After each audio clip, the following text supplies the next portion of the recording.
Latoya Ruby Frazier, right? Again, we've looked at her work on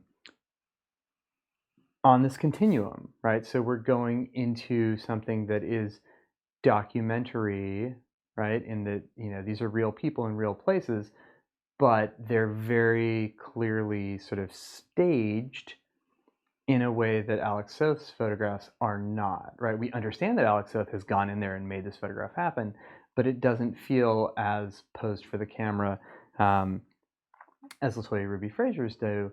And yet, Latoya Ruby Frazier's photographs are more personal, more complicated than Walker Evans' like sharecroppers in a log cabin. Part of that is her relationship to the place, to the people. Part of that is also her writing.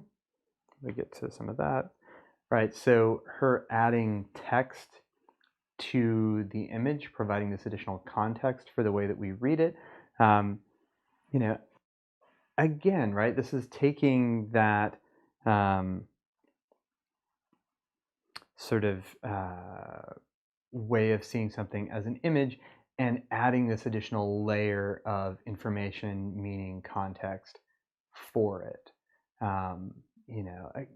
Like as a portrait, it becomes more complicated. As a portrait, it becomes, I think, more meaningful, even though it is less like immediate, right? Even though it is more thoughtful and less like instant, snapshotty, boom, right? Because we would, if we were there in the room, we would not necessarily be thinking about all the stuff that she's talking about.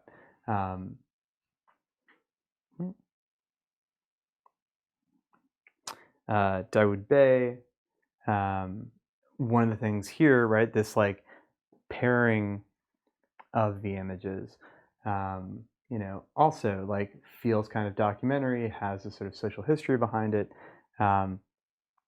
but we're very aware of the presence of the photographer, the formality of the images. These ones feel a little bit, in some ways, more like the Walker Evans shot, right, where they're there in a symbolic place, but the place itself is kind of like a studio backdrop, right? It's there. We have a little bit of hint of, okay, this like that those are pews. We must be in a church, but there is not the detail and specificity of like seeing all this stuff in focus and being able to be like, oh, okay, there's this like there's this detail over there where there's like the pasture left behind and yada yada yada. No, it's really just this more intense attention on the figure. I'll go through those. Renica Dijkstra. Again, I'll sort of breeze through these because Jessica talked about her.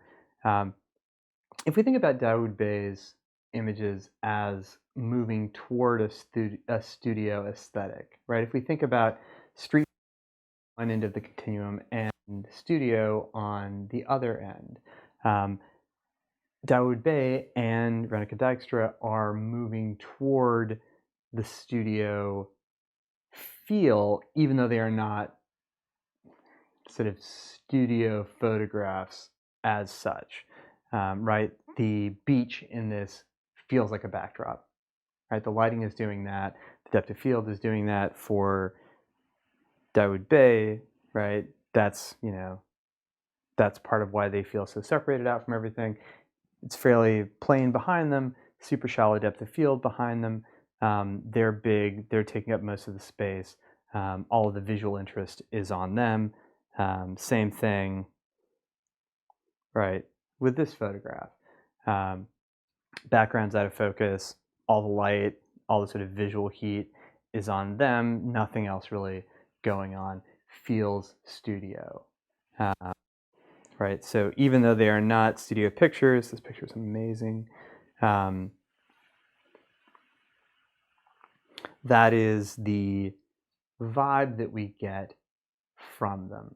So we're seeing this like range of what portraits can be, right? Same thing here. Even though these are soldiers out in the field with guns, the background feels like a studio, right? Here we even have this like big white wall kind of standing in. This is seamless. I think it's also interesting to think about the fact that she works in series. Um, so you would have, a whole bunch of these pictures, one after another, and you would sort of start to build up an idea of the similarities and the differences between them. Not really what we're getting into with this project, but something to consider. And bullfighters, like these look like the same goddamn guy. All right, Namsaluba. So again, moving into studio, and here, right, not only is the sort of backdrop feeling, kind of like it is this studio space, but she's using these amazing costumes, and I mean they're sort of just made out of stuff, right? In a way that signifies that this is a photograph which has been produced rather than found, right? So if we think about this as sort of the opposite end of the street photograph, right? Even though we are out here in the world, we're not literally in a studio. This photograph feels very studio. It's also, I mean, her use of color is amazing, right? The emphasis on the figure, right? The background drops out. Could be nothing other than a portrait. And yeah, it's definitely something where the photographer has had a huge amount of control over the way that the picture is made, to a degree that we now no longer make assumptions about it being quote unquote real or quote unquote authentic. Right? We don't think, oh yeah, she was just walking down the street and saw this person looking like that. Right? You're like, no, there was a stylist, right? Or whatever, like somebody figured out these things, brought them to the shoot. Maybe they cast this person, maybe they found them somewhere else and brought them to this location. Color is amazing. Right, the simplicity of the backdrop too. I mean, that's something one of our future speakers, Vincent Tullo, will talk about. This idea of like wherever you go when you're making a portrait, can you find something that seems like a seamless, right? Can you find something that will act as a backdrop that is simple enough not to fight with sort of the person, right? Like, ah, man, so good.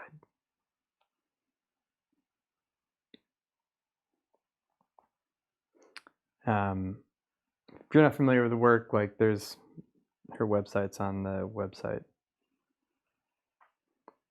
Kehinde Wiley. So coming off this, I realize this is a painting, not a photograph.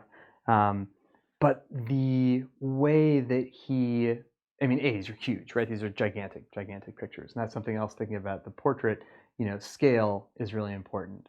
But the way that he makes these pictures where the backdrop just becomes like some big textile, the way that he's sort of like borrowing this heroic language of European painting, right? European portrait painting, like kings and I don't know, people leading charges, Napoleon, I think in this case, and using those as the setting for the people that he's like, obviously black people, not people who are there in those European paintings, right? Like leading charges over mountains and whatever. Using this heroic context, sort of taking over this European mode of image making.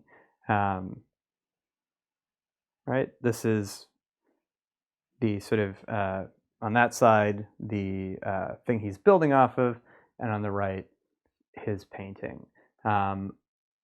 Again, what do we think about in portraiture, right? We think about who's in charge of it. We think about who the audience is. I think that there is always this question when you're making work that is so explicitly art history based, right? That are you making it for an audience of people who get the art history joke?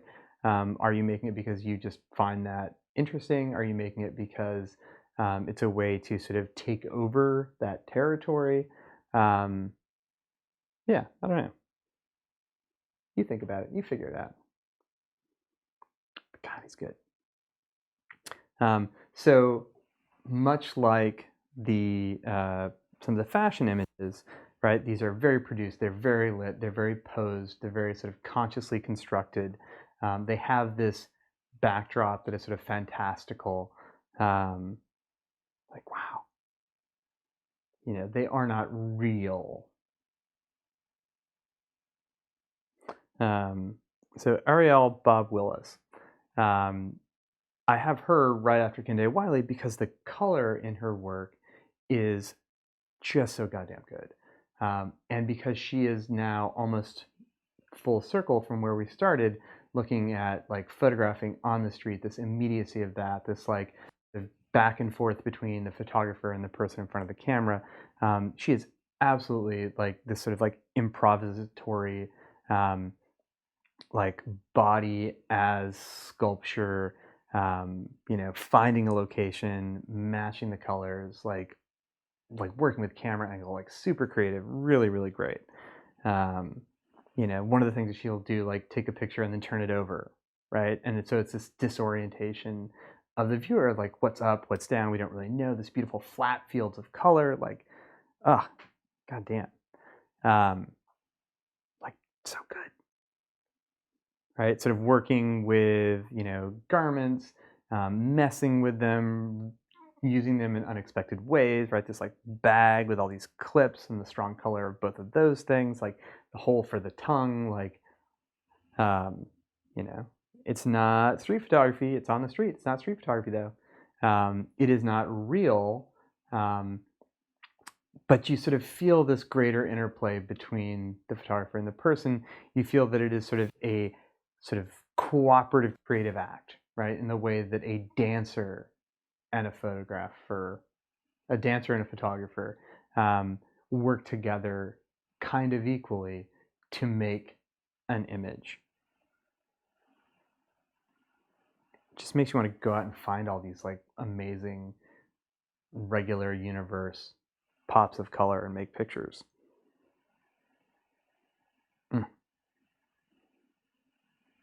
Okay.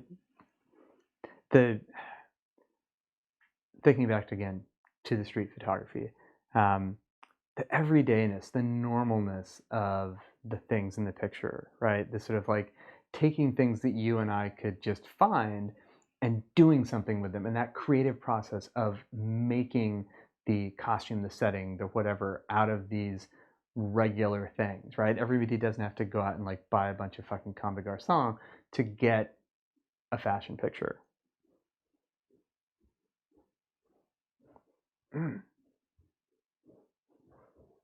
Those are popsicle sticks on his face. Like